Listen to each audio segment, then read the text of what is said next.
Law and Friends. I am Jeffrey Meldon, founder and attorney at Meldon Law. We have a great show for you today. Before we get to our special guests from Meridian Behavioral Healthcare, we are going to go over a few things that happened this past week and what's coming up. Great 24th annual Meldon Law TV20 Scholar Athlete Banquet. We had 33 winners from all over North Central Florida, and what a group of senior high school athletes. I was so impressed with this year's class. We had a great event at the Hilton Banquet Hall, and wow, it was something else to see all the kids, their families, the coaches, everybody show up. Was really exciting. And we had two great winners, the finalists and grand prize winners for the Scholar Athlete of the Year, one male, one female. The male winner was a fine young man from Hawthorne High School named Jalen Ruth. He was the football star for the team. In fact, he was Player of the Year for the whole state of Florida in 1A. And he was a finalist for the Florida Dairy Farmers overall Player of the Year for everyone in the state. He led the Hawthorne Hornets to their first ever state title. So that's pretty cool. And for those of you that don't know the story of Hawthorne, they were getting ready to close the school. And it was just not performing well. The kids were moving out to other schools. And a fine gentleman by the name of Cornelius Ingram, who used to be a star at Hawthorne, growing up, and then went on to star at the University of Florida football program, and then went on to play professional football, came back and coached the football team. It's an incredible story. They ought to make a movie out of it. He single-handedly revived the high school and their sports program, and now Hawthorne High is a thriving school with great academics, great in-class programming, and also a terrific scholastic enhancement program. And their sports program has really taken off. So both scholar and athlete. In fact, Jalen Ruth graduated from Hawthorne High and got into Vanderbilt on a full ride scholarship for football. So we're going to follow this fine young man, our 2023 Meldon Law Male Scholar Athlete of the Year. Our female Scholar Athlete of the Year comes from Santa Fe High School. Her name, by coincidence, is also Jalen, spelled different. Jalen Stout, Santa Fe volleyball, two-time Florida Dairy Farmers Miss Volleyball for the whole state. She's the top player in the state across all classifications, from 1A up to 6A. And she led Santa Fe High School to back-to-back state titles in volleyball. So quite a terrific young lady. She had a 3.2 GPA and signed to play at Coastal Carolina. So they're both scholarship winners and very fine examples of what is possible when you put your mind to it. So congratulations to Jalen Ruth, Hawthorne High School, and Jalen Stout, Santa Fe High School. Some things that are in the mix right now. Gator baseball swept Vanderbilt last weekend. We were there. Wow, we had a blast. My wife Patricia and I took her mom, who's 90 years old, to the baseball game on Saturday night and had a blast. Patricia's mom was born in Cuba in Guantanamo. And when she was a young girl, she played on a traveling softball team in Cuba, so she knows the rules of baseball, which is fun because when we take her to a game, she gets excited, she knows what's going on, and we have a blast. If you haven't been over to Condren Family Ballpark, you're missing a terrific time out. They take the family. For $10 you can get in, general admission. You can sit in the really cool berms in right field and left field, or you can go in a center field. If you want to spend a couple bucks more, you can get a seat on behind third base or first base and enjoy the Gator baseball team. Gator baseball team is currently ranked third and fourth, depending on what ranking service you look at, but they're actually ranked number one when you take into account the talent that they've played against. So what's happening next for Gator baseball? They are on the road Thursday, Friday, Saturday night against a very good Kentucky team. We need to win that series, win at least 2 out of 3. Maybe we'll sweep them. And if we do, we will win the SEC East baseball title. So let's root on our Gator baseball team. And if they do that, we're almost certain to get a bid for a regional and most likely super regional if we win our regional. That's based on being in the top 8 teams in the country, and we've been there the whole season. So hopefully we won't bomb out against Kentucky, and we'll be able to show our stuff. The hitting is doing great. The pitching is doing great. So there's no reason why we shouldn't be able to win on the road this weekend. A couple other things that are really exciting. The Hogtown Opry Show begins this Saturday, May 20th at 7 p.m. at the University of Florida Auditorium. The live music concert features the Hogtown Opry Band with singer-songwriter Louisa Branscombe, and she's a Grammy winner, so check her out. There's going to be a bunch of other musical talent there. And if for those of you that haven't been to the University of Florida Auditorium, you're missing a real gem.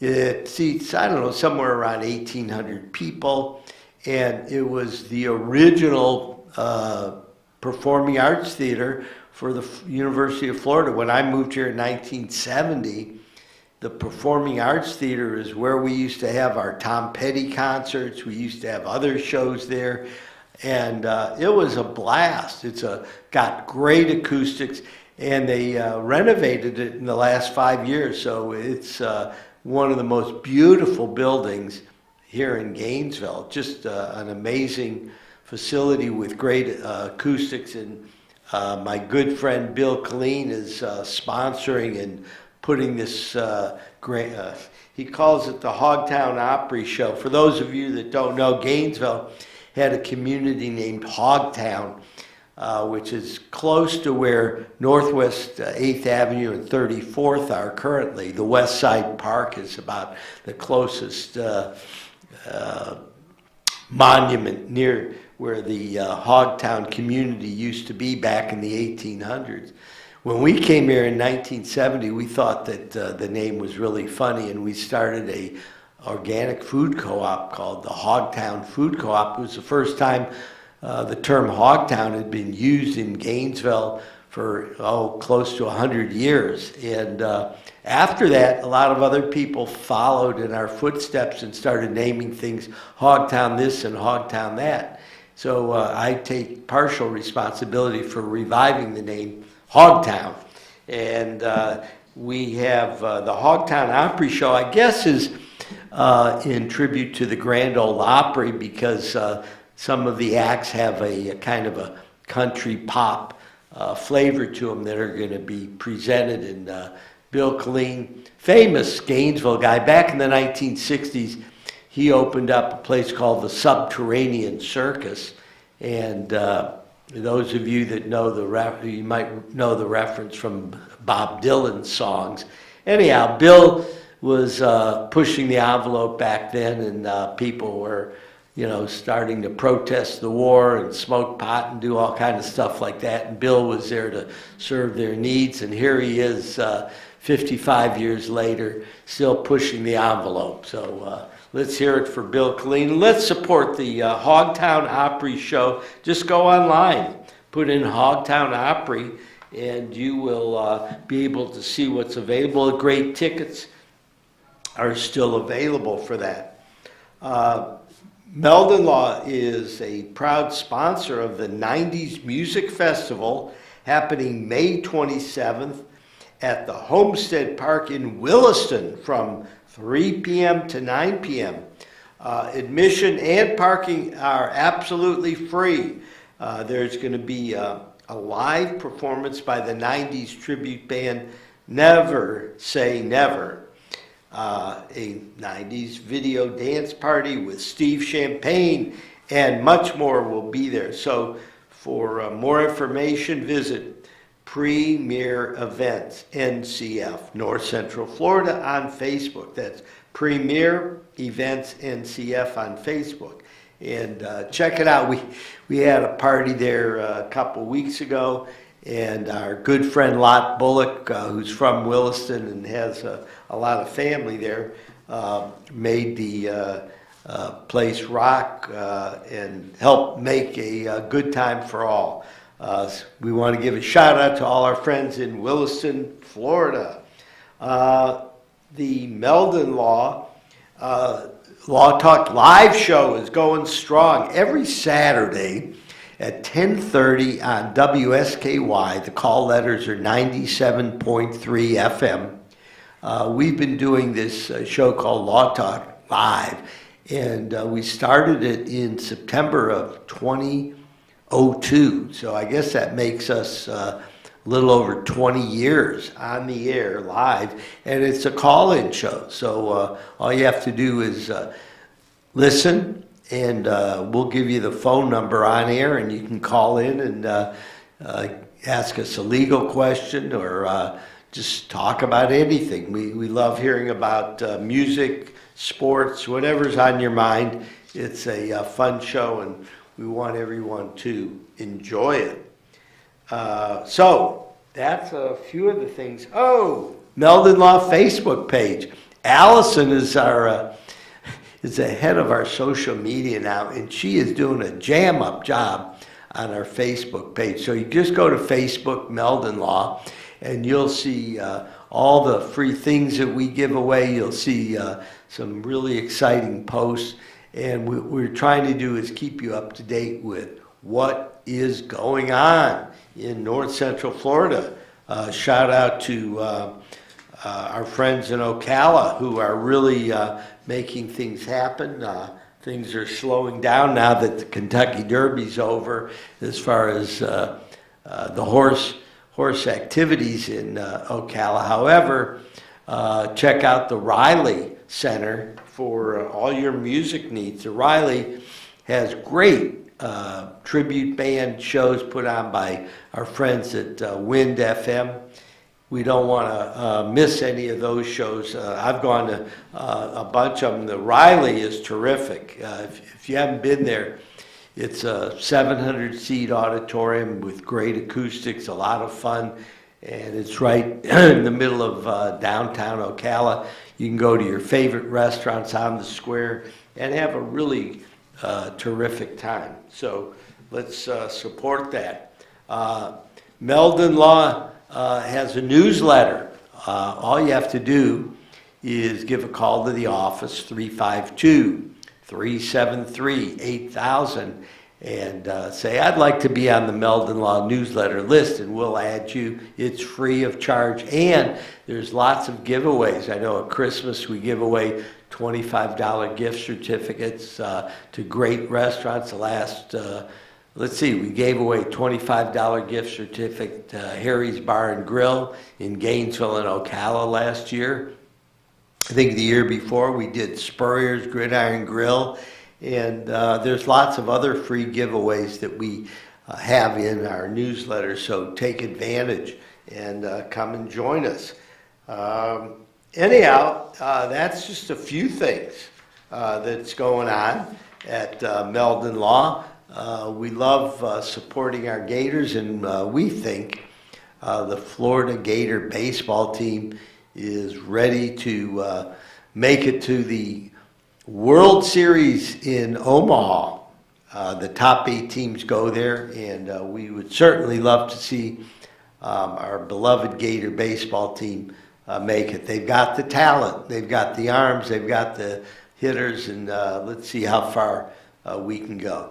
We're going to take a short break here on Meldon Law and Friends, and we'll be back with our guest from Meridian Behavioral.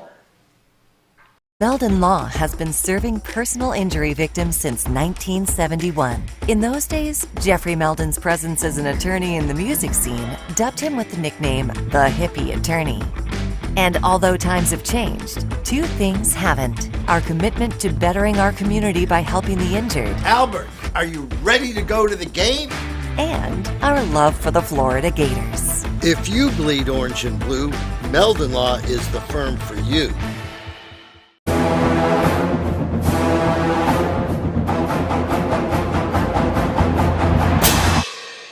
Jeffrey, what are you doing? Well, I'm joining the band, of course. Since Meldon Law is the official law firm partner of the Florida Gators, I want to help. Dad, we're litigators. Let's stick to helping people in the courtroom. Well, can we still hang out and jam a little bit? At Meldon Law, we won't back down.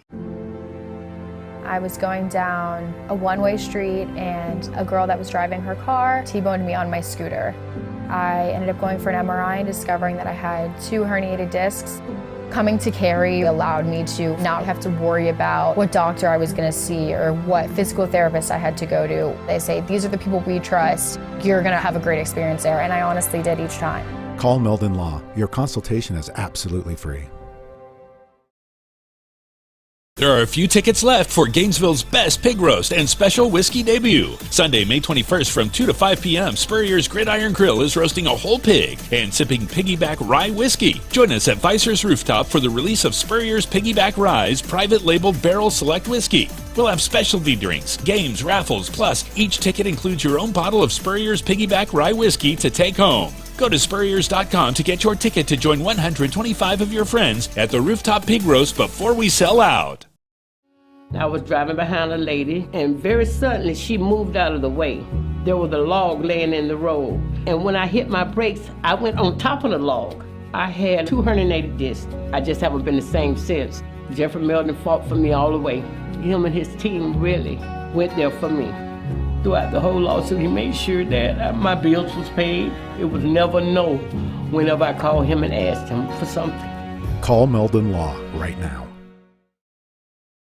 And I was in an accident. Someone ran a red light and hit me, and I was hurt. You don't know where to turn. Luckily, I called Jeffrey. These big insurance companies, they don't want you to win. They truly don't. But Jeffrey and his firm and the people that work here, they just really fight for you. You call the law offices of Jeffrey Meldon, because you're going to need help, and they will help you. Call Meldon Law right now. Hey, Sammy, look who's there. Say hi. Hey!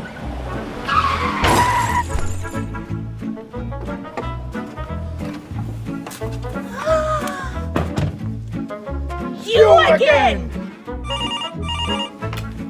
Meldon Law, Jeffrey speaking. Jeffrey! Somebody else hit us! Here we go again. Welcome back to Meldon Law and Friends. We have a terrific group of friends here today from Meridian Behavioral Healthcare. I'd like to welcome Maddie Adkins. How are you, Maddie? I'm doing very very well. Thank you. Great. And Alan Paulin. How you doing, Alan? Doing well. Thank you so much. So let's start with Maddie. Maddie, would you tell us what you do at Meridian? Yes, so I am the program coordinator for mental health first aid. I have worked at Meridian for 10 years now. I just celebrated my 10th year anniversary.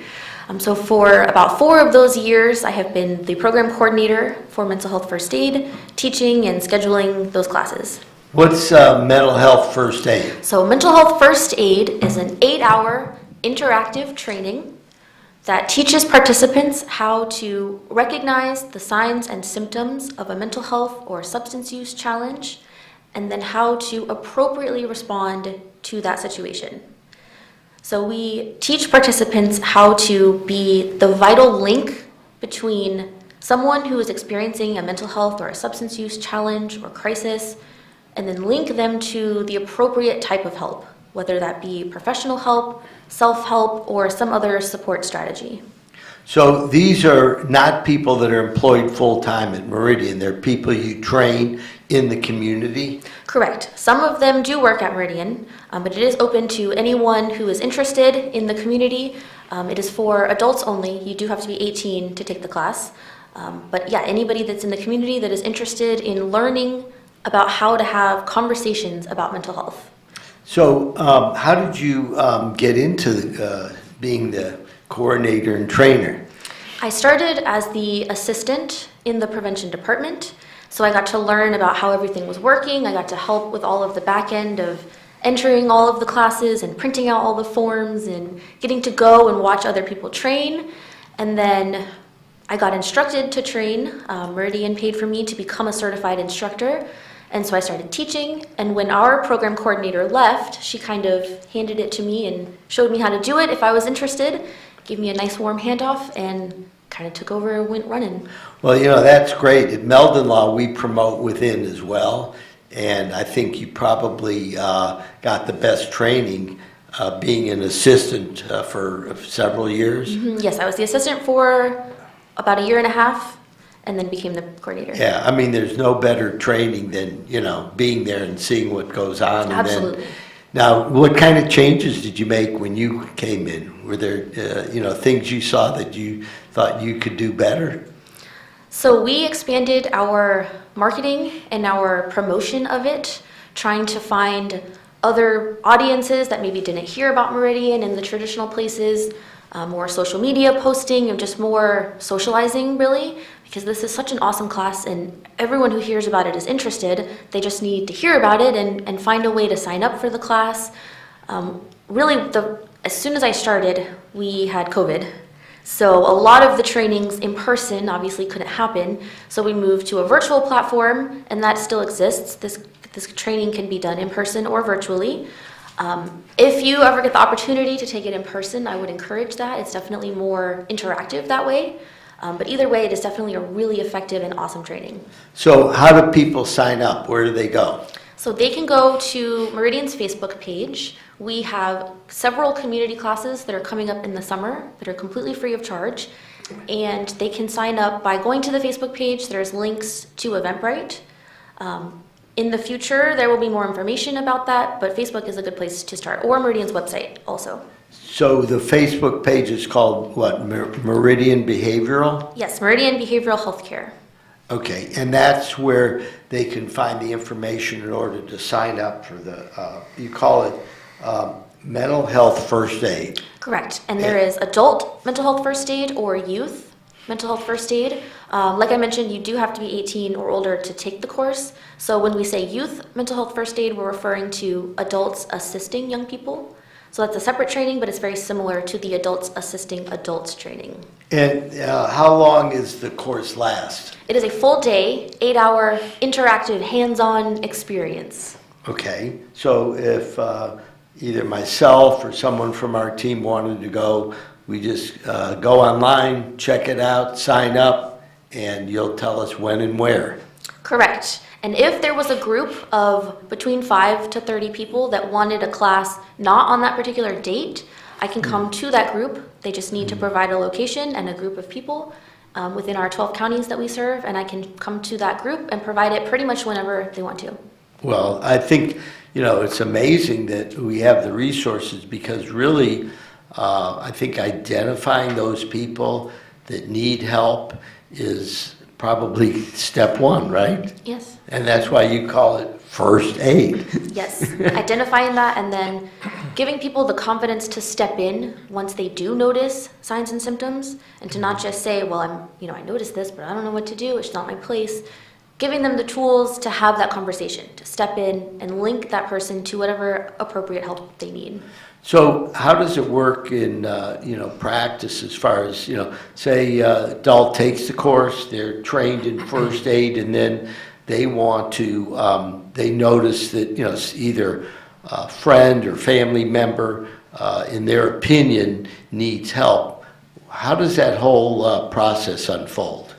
So if someone takes mental health first aid, they learn about a concrete action plan, and it's 5 steps.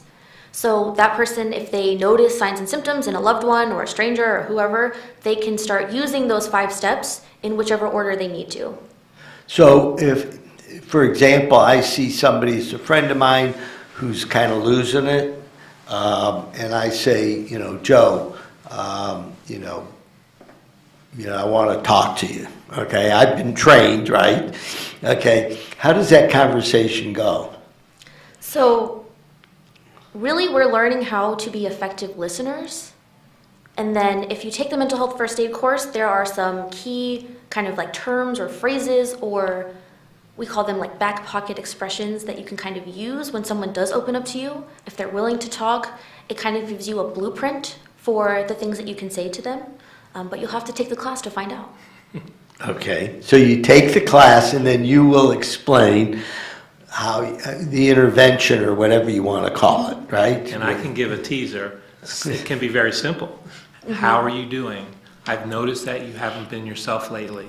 Is there anything you'd like to talk about? It doesn't have to be, it's not anything extraordinary, but it is very simple. But that is a lot more effective than saying, why are you feeling that way? Tomorrow is going to be a better day. It's going to be okay. How can you feel that way because it's such a beautiful day today? Those are things that actually are not effective. But once you set up that question, I'm concerned about you. Would you like to talk about it? Make them feel comfortable, and that's your first step. And then with that assessment part of it, you're kind of learning how long has this been going on? How has it been affecting their daily routine? And really could be affecting their health. Have we seen increase in drug or alcohol use? And you start to gather a lot of information, and that will help you determine a level of concern. And then there's action steps, getting them for self-help, giving them some resources in the community, or even maybe sitting with them to make a call to get help with a professional. So, Alan, why don't you give us a little bit about your background with Meridian? I know that you're Senior Vice President of Clinical and Community Services. Does that include this mental health first aid? It did up until recently. Prevention was under my scope, but I've been with Meridian for 26 years. Started out actually as a therapeutic big brother working with teens, coordinated care from that and managed some various programs, and then got to the clinical side. And so basically under what we cover when we say clinical and community services, it holds a lot of our traditional outpatient services for adult and children. That would be coming in maybe for an assessment and seeing a youth or an adult once a week, once every other week, depending on the level of concern and how intense the problems are.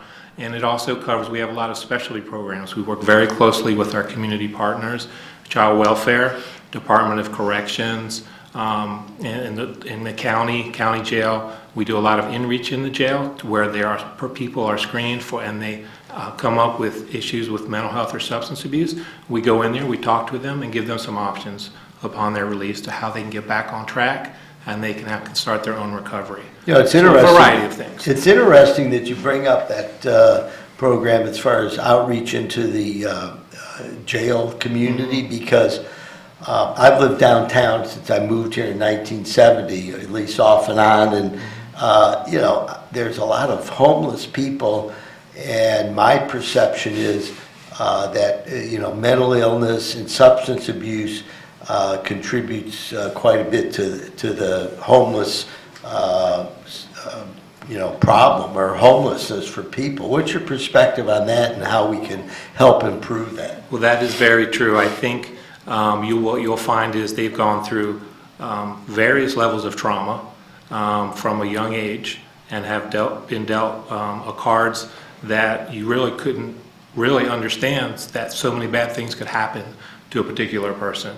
So instead of getting some correct coping mechanisms and getting some help that they need, things are topically addressed, often through alcohol and drugs or other behaviors that are harmful. And then it could lead to engagement in criminal activity. So once we can engage with them, we actually have one of the programs we have operating under a grant is doing outreach in the streets and work in identifying folks and get them back on with their therapy, help them address their trauma, substance abuse, and they'll actually start getting healthier, working, and then by the time they leave our program, they're housed. We give them support once they get into an apartment or a home, back with family, mending family relationships, and then they're self-sufficient and they're on their path to recovery.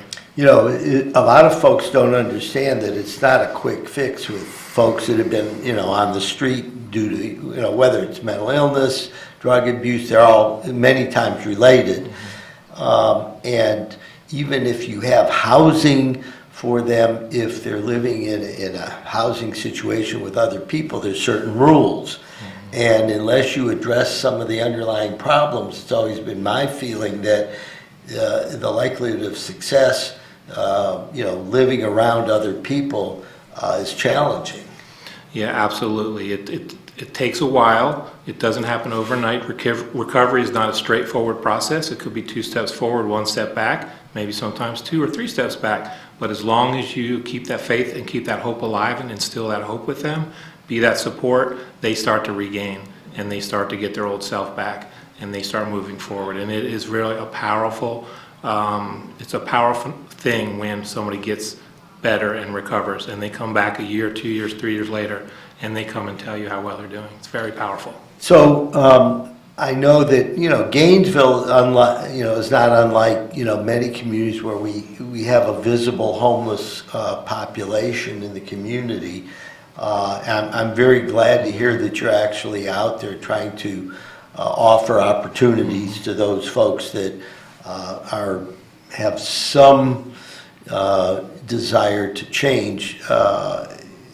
How do you approach folks that are dealing with serious mental health problems, drug addiction, or other issues that may, for at least for that time, create somebody who's very antisocial, for lack of a better word?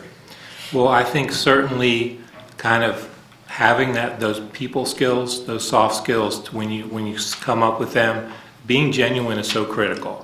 And people know if you're really being genuine, and they will pick up on that. And just even some of those simple things, like we said, hey, how are you doing? And you could talk. You could even have some small talk, and you could let them know who you are.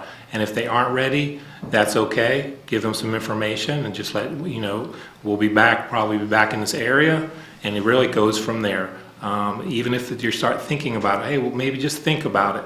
When I see you the next time, maybe we can come to something where we can get you to the next step. So engagement's a big piece. Yeah, I noticed that you try to engage people by asking them open-ended questions. So let them start talking. Yeah, it goes back to what Maddie was referencing. Being a very good listener cannot be understated. Anytime I get on the airwaves or give some kind of presentation, it always comes back to being a really good listener. And that is a skill that everyone has, but they often don't use it. So really being conscious to not cut off conversations, giving them that space, being understanding, non-judgmental, and even if it's silence, being comfortable with silence, because that is a form of communication, and it shows that you care and you're not just kind of running to the next thing. I've always, admired Meridian. Like I said, I moved here in 1970. I think you told me earlier you started in 1972, Meridian. Yeah, we just celebrated 50 years. And, it was the number. I used to have a lot of clients that I would send out to Meridian. It might be I was defending a drunk driving case, and I recognized that the people had problems, and before I went to the judge, I'd want to at least show that we were trying to do something to change the behavior, because of course, the courts don't want to send people back out onto the streets when they're exhibiting behavior. And Meridian has always been accessible regardless of financial resources. You want to talk about that a little bit? That is true. We accept all forms of insurance, but we also have funding to serve people who are either on a sliding scale or depending on their income level or no income. No one would be turned away at Meridian. So that's very important, yeah, because a lot of our listeners know folks that need help, but they may not have the financial resources, and Meridian helps everyone. It's tell us a little bit about the overall facilities and structure at Meridian and who it does serve. Sure. Well, we serve 12 and at times 13 counties depending on the service, and we have service locations in all of North Central Florida. Our main campus is in Gainesville area, right there on Williston and 441, and we have quite a few services there. We have our standard outpatient services, and that's that main building, the colonial type building that's facing 441, but we also have residential programs at Sid Martin Bridge House, and even within that we have some more of a specialty program with pre and postpartum moms who have or have been struggling with substance abuse. They have to carry their child, give birth, stay in treatment. So not only they're working on their issues, mental health, and working through trauma, substance abuse, mental health issues, but we're also providing parenting classes and to help them understand developmental stages of children and how to keep up and enhance their nurturing capacities. And again, once they get that under their belt, then they work on getting productive, and it goes on from there. And we also have the residential components with more of the traditional residential programs. So is it all on the campus out there on 441? Those residential services are the campus. We have our crisis services, and then as we go to our different counties, we also have office sites for the same thing. Smaller offices, but still serving a lot of people. And on top of that, now with our telehealth, we had telehealth before COVID. It's grown exponentially. We were ready for that, and now, so really people have a lot of options. They can do it from the comfort of their home. If they want to talk to somebody like we're talking now, they can come in as well to any of our offices throughout. We go all the way up to Georgia Line, over to Cedar Key, and now we're down in Marion County as well. We get over to Baker and Bradford. Now I'm going to put you on the spot. Name every county quickly. Dixie, Levy, Gilchrist, Alachua, Columbia, Suwannee, Lafayette, Hamilton, Marion, and Putnam. You got it. Okay, you get an A on that quiz. So it's interesting. In our office, we have a kind of a dialogue going back and forth as far as getting clients in, because we think it's more effective one-on-one in the office. However, a lot of people after COVID now are resistant to that, and they just want to do, a Zoom meeting. I'd like to hear your perspective on that. Sure. The research is very strong. It's studied very intensively, and they show that as long as the person prefers it, the actual interaction, because of the how clear and the communication is, that it's just as effective. Yeah. So that's been thoroughly researched, and we have psychiatric services for that, as well as our therapy service. And we can actually do, with technology again, we can do the whole group format. We can run groups that way as well. And then we have the in-person groups, which are very effective. It's interesting. In the legal profession, if we had a case, we might go to a courtroom and have 20 lawyers there with 20 different cases. And you'd have to sit there for 2 hours waiting for your case to be called, and it was probably the most ineffective use of time.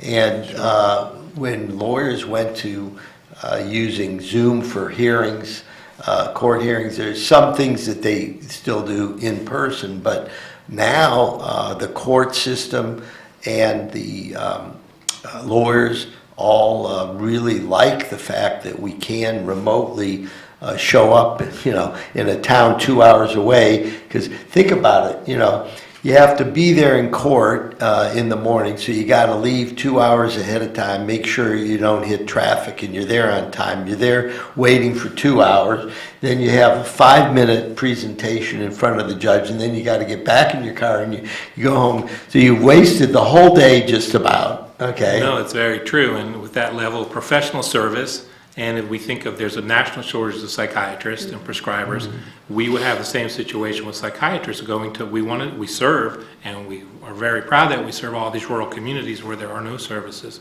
and they're in the car most of the time. So they exponentially can provide more services, which is so critical because of the shortage. So Maddie, let me turn it over to you for a minute here.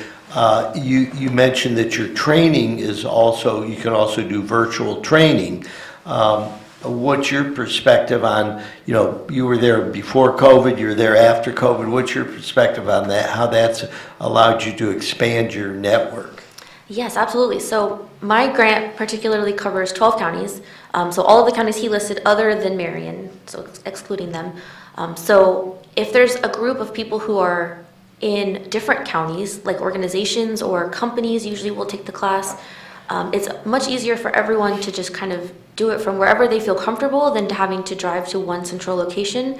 And it's really been able to expand the number of classes that we can teach in those counties. I do still go in person to a lot of those counties and teach the classes in person as well. But if someone, usually the in-person could be a barrier potentially. So having it virtual is definitely better than nothing. It's, it's the same course. And like he was saying, you can do group activities, you can have little breakout rooms, and a lot of it is a PowerPoint presentation and video clips. So it's all really, beautifully done virtually as well. So if an individual, just one person's at home and they want to join a class, you just put a bunch of people together and then you can teach the course to a group. Yes, so that's what the community classes will be this summer.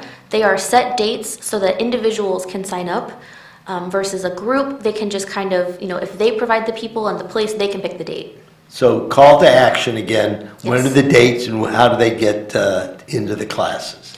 So the very next one that's coming up is actually May 26th. That will be a youth mental health first aid. And I just checked, there are still some slots available.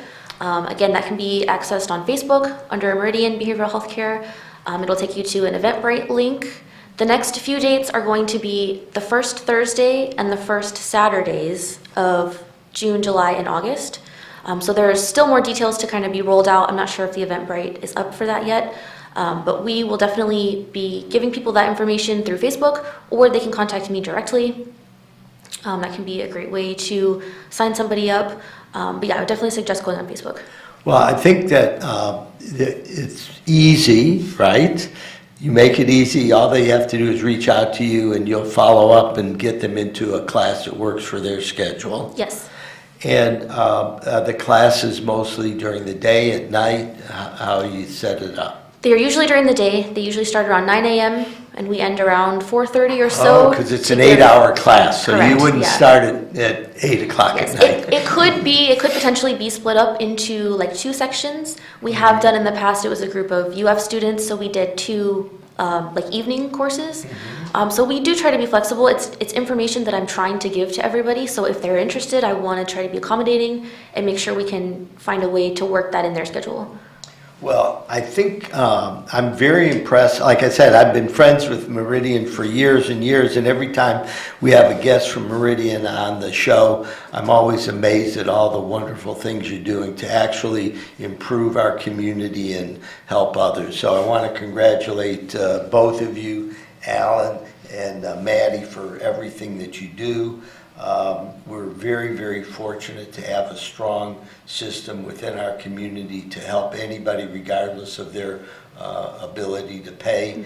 So I want to ask everybody out there, if you know anybody that might be interested, or perhaps yourself, go to Meridian Behavioral Healthcare, and you will be able to sign up for the mental health first aid. This is Jeffrey Meldon from Meldon Law, and we are going to sign off on Meldon Law and Friends for another fabulous episode. Tell your friends to listen to this episode, and let's take advantage of the tremendous resource that we have at Meridian. Thank you very much for listening.